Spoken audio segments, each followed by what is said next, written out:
I'm Hayler of Old Bailey Solicitors, and this is the third in a series of videos to help people representing themselves in the Magistrates Court.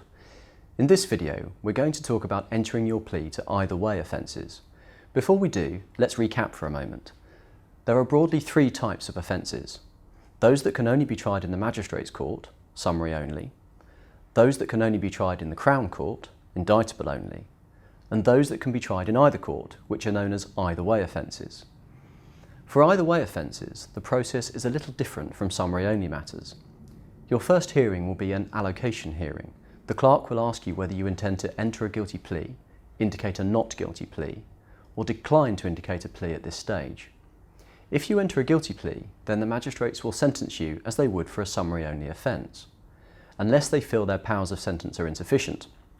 For example, importing drugs is an either way offence, but rarely would the magistrates ever have sufficient sentencing power. In these circumstances, they can send your case for sentence to the Crown Court. If you indicate a not guilty plea or decline to indicate a plea, the court will need to decide whether to try your case in the Magistrates Court or send it to the Crown Court. Both prosecution and defence can make representations about this. If the magistrates accept jurisdiction of the case, you still have the option to elect a trial by jury in the Crown Court, and you will be asked where you would like the case heard. To be frank, if you are entering a not guilty plea, and certainly if the case is likely to go to the Crown Court, you should seek the advice of a solicitor. So what plea should you enter? That will depend entirely on the circumstances of your particular case and the evidence you face and what you say in response to the charge.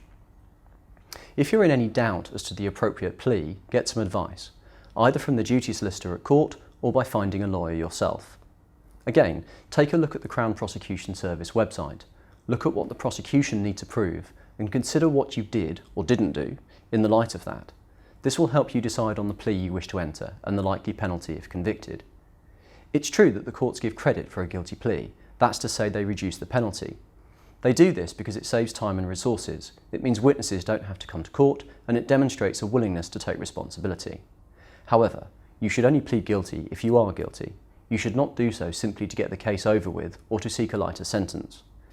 In later videos, I will show you how to approach certain types of cases and how to develop a plea in mitigation. Feel free to make contact if you need further help.